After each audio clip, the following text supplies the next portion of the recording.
Ini panggilannya apa ya? Teteh apa Ibu? Teteh aja ya. Perkenalkan, nama saya Salma Situlbia.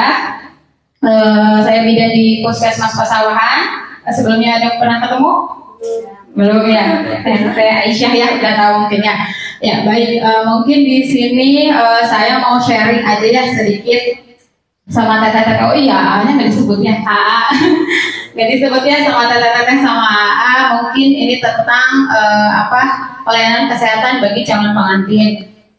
Mungkin tadi juga sudah banyak disinggung sama Pak Dokter Bambang, kalau Puskesmas Pasawahan tentang pentingnya pemeriksaan kesehatan bagi calon pengantin. Di sini sudah diperiksa semua tadi di Puskesmas? Sudah. Baik, kita langsung aja, punten teh next. Nah, ini kita cerita dulu ya keadaan di Indonesia, di masyarakat. Sebanyak 2 juta pasangan calon pengantin setiap tahunnya berpotensi untuk mengalami permasalahan kesehatan yang dapat dicegah ya. Yang pertama permasalahannya apa? Yaitu masalah gizi. Ternyata 1 dari 3 wanita usia subur, nih teteh-teteh semua usia subur ya. Usia subur itu umurnya dari 15 tahun sampai 49 tahun. Nih ternyata 1 dari 3 wanita usia subur itu mengalami KEK atau kurang energi kronis. Ada yang tahu KEK? Tadi diperiksa lilanya, lingkar lengan atas KEK Puskesmas diperiksa. Ada yang kurang dari 23,5 cm? Gak ada. Bagus semua berarti ya. Nah ini kalau misalkan KEK itu adalah dia lilanya kurang dari 23,5. Artinya bahwa wanita usia subur itu mengalami masalah kesehatan kirang gizi lah ibaratnya, tapi itu sudah kronis, jadi sudah menahun. Kemudian 1 dari 3 remaja mengalami anemi. Tadi dicek sadaya HB-nya? Cek berapa HB-nya? 13. Ada yang kurang dari 11? Teteh 10. Berapa usianya teh?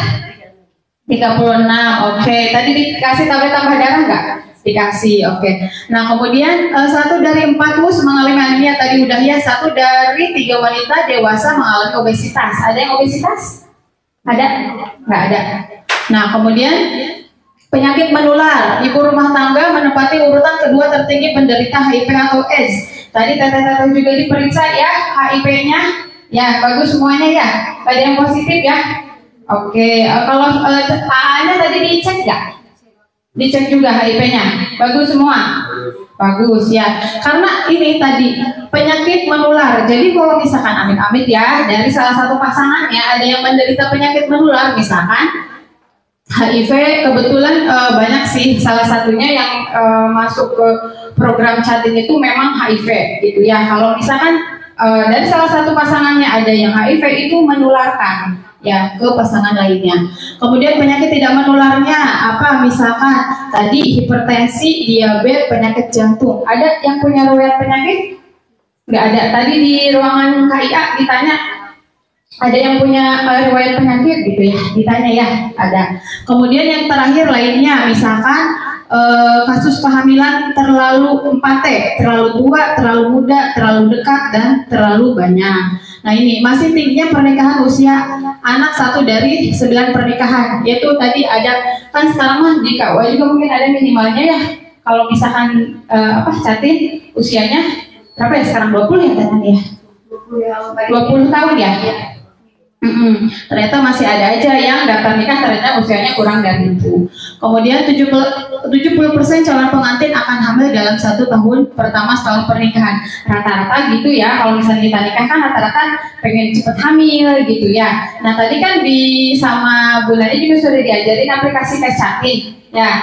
Nah itu kan nanti kelihatan teteh-teteh yang layak hamil atau enggak gitu ya, kriterianya yang layak hamil atau enggak itu apa. Nah kalau misalnya ternyata di situnya tunda kehamilan, ya bagusnya ditunda dulu gitu. Jadi kondisi gizinya, HB-nya itu harus bagus dulu ya. Kemudian banyaknya calon pengantin dan dengan masalah kesehatan yang beresiko jika hamil. Tadi alhamdulillah nggak ada yang punya hipertensi, nggak ada yang punya DF, nggak ada yang punya jantung. Next Nah ini mah aturan aja ya, ini mah sekilas aja lah, bahwa pemeriksaan catinnya juga sudah ternyata memang saat ini Indonesia pelayanan kesehatan bagi calon pengantin dan pus diatur beberapa peraturan yang menjadi dasar hukum. Jadi tata-tata ada di Kabupaten Dita memang ada peraturannya gitu. Jadi ini juga salah satu program dari pemerintah untuk menurunkan angka apa tadi dibahas sama Pak Dokter, stunting ya. Ternyata stunting itu dimulai dari saat TTT sama jadi calon pengantin, bukan hanya saja nanti setelah balita aja dikasih misalkan dikasih makan segala macam. Pokoknya sekarang itu program dari pemerintah itu dari mulai catin, malah dari mulai ini remaja. Sekarang itu kita dari puskesmas itu ke sekolah-sekolah, prematri namanya, remaja putri itu kita cek HB-nya. Kalau misalnya dia yang kurang HB-nya, kita kasih tablet tambah darah gitu ya. Salah satunya adalah untuk mencegah stunting. Ini nanti bisa dibaca aja. Next. Kemudian, nah ini untuk mencegah kematian pada ibu dan bayi, Kementerian Kesehatan melaksanakan strategi utama. Yang pertama, strategi penyelamatan ibu dan bayi ya tentunya. Yang pertama adalah masa sebelum hamil. Nah, sebelum hamil itu siapa? Tata-tata semua ya, tata-tata catin ya. Ternyata ini kurang menjelaskan dulu.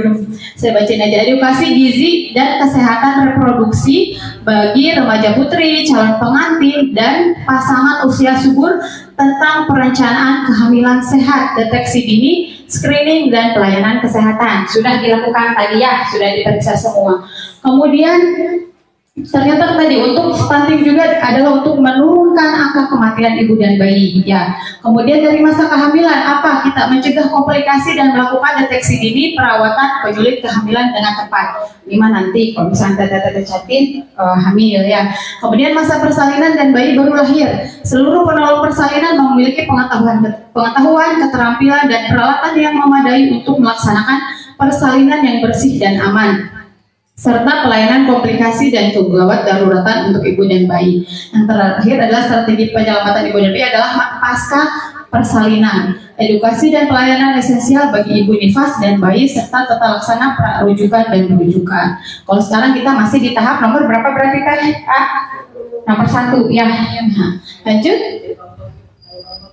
Nah ini, calon pengantin perlu perencanaan yang baik untuk layak hamil melalui 6 kondisi ideal hamil yang sehat. Apa aja? Yang pertama usia, tadi ya, usia. Jadi makanya memang sinkron gitu antara kita di kesehatan dengan di KUA juga ada batas minimal ya untuk menikah. Usia yang ideal adalah 20 sampai 35 tahun. Kemudian kalau usianya kurang dari 20 tahun, ditunda kehamilannya. Kemudian usia lebih dari 35 tahun, dianjurkan tidak hamil lagi. Jika belum mempunyai anak, boleh hamil dalam pengawasan. Punten tadi teteh, usia seberapa? 36, sudah punya anak? Sudah ya. Rencana mau hamil lagi? Nggak tahu ya. Barangkali si anaknya mau ya. Nah ini boleh, tapi harus dengan pengawasan. Artinya apa? Karena teteh kalau misalkan usia 35 tahun itu namanya sudah resiko tinggi kita ya. Jadi boleh hamil tapi itu nanti paling ada pengawasan dari bidan ya gitu. Kemudian jumlah anak idealnya kurang dari 3 orang. Jika lebih dari 3 orang dianjurkan tidak hamil lagi. Ini kaitannya sama PLKB nanti ya. Program KB juga mendukung program KB. Lalu siapa? Kemudian yang ketiga IMT, indeks massa tubuh. Nah tadi diukur nggak IMT-nya? Diukur, kata berapa IMT-nya? Itu kan diukur tadi. Lila panginten. Lila tanam IMT tadi. Lila itu lengkar lengan atas ya kalau lila. Kalau IMT itu indeks massa tubuh. Jadi untuk menentukan kita teh masuknya kurus, kita teh masuknya normal, kita teh masuknya obesitas. Kalau IMT itu mah bisa dihitung masing-masing. Yang normal itu antara 18,5 sampai 24,9 normalnya. Dan lila tadi yang lengan itu 23,5. Nah ini kalau IMT-nya kurang dari 18,5 dan lila kurang dari 23,5 atau tunda kehamilan dulu sampai memang berat badannya atau status gizinya menjadi baik atau normal ya. Kemudian IMT-nya lebih dari 25 atau kelebihan berat badan tingkat ringan. Kemudian IMT lebih dari 27 itu sudah termasuk obesitas, jadi tunda kehamilan juga. Jadi yang normal itu sampai IMT berapa Ibu? TTA? IMT sampai 27 ya.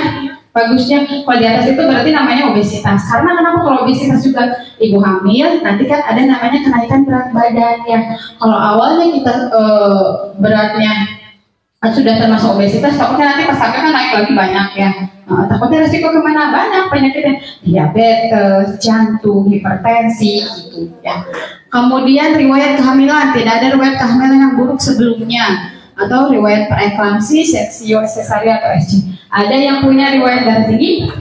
Nggak ada. Kemudian kondisi kesehatan, ideal tidak mempunyai masalah kesehatan. Nah ini mah misalkan tadi ya, misalkan dia punya riwayat penyakit menular atau penyakit tidak menular. Next. Kemudian nih alur pelayanan kesehatan reproduksi bagi calon pengantin di puskesmas. Ini alurnya ya. Jadi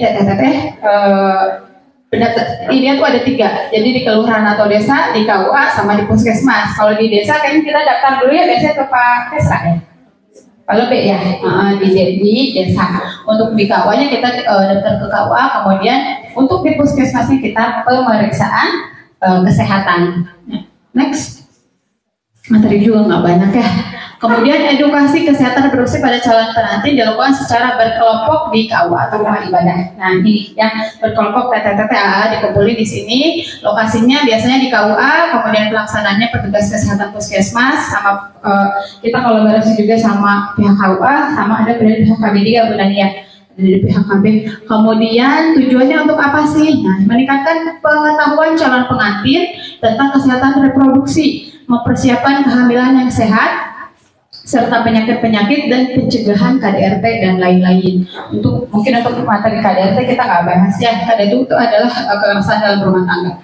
Kemudian meningkatkan kesadaran dalam menjaga kesehatan diri dan pasangan serta calon baik yang akan dilahirkan. Tadi kan sudah dijelaskan ya status kesehatannya apa kayak gitu.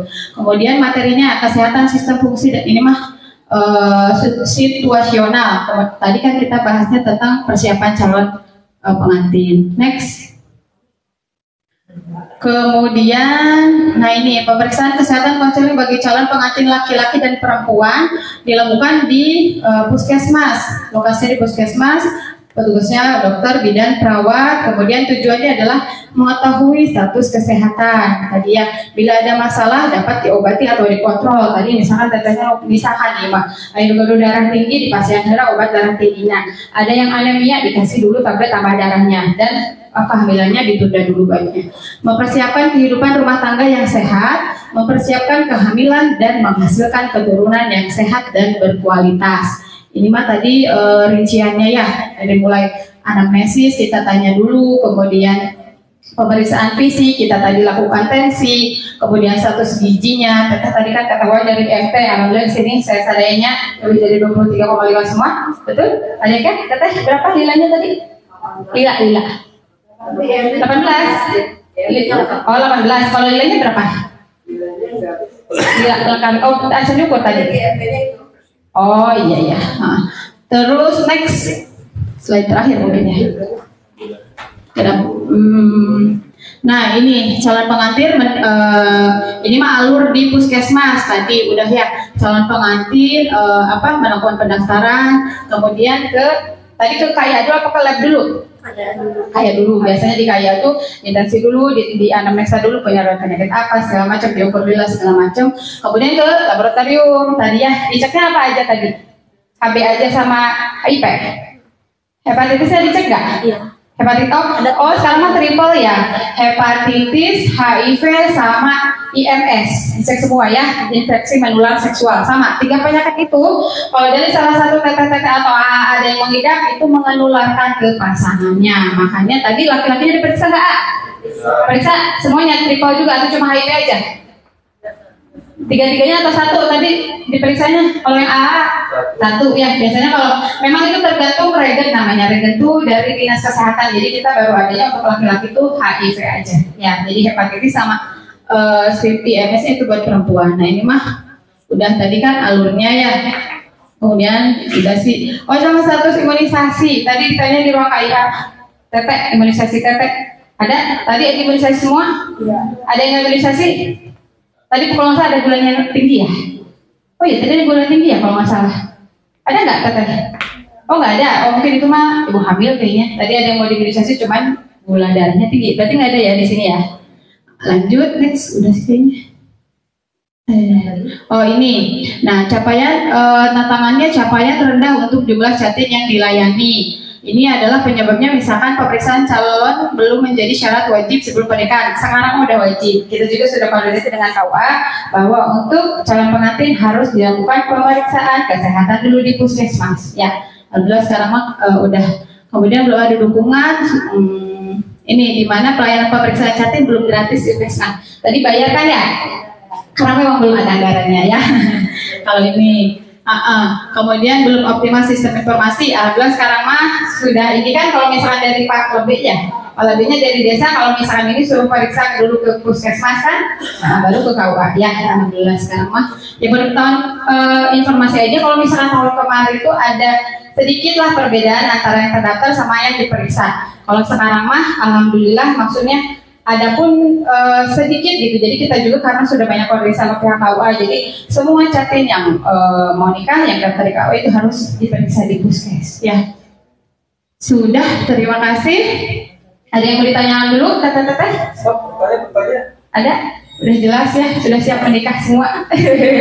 Ada yang ini, ada yang apa paling lama kapan nikahnya? Yang bentar lagi, yang paling dekat kapan? Besok ada oh Sabtu. Ya mudah-mudahan sehat-sehat semuanya, misalkan nanti hamil juga semuanya sehat, jadi melahirkan bayi yang sehat. Mungkin sekian dari saya, kurang lebihnya mohon maaf. Wabillahi taufiq wal hidayah. Wassalamualaikum warahmatullahi wabarakatuh. Waalaikumsalam.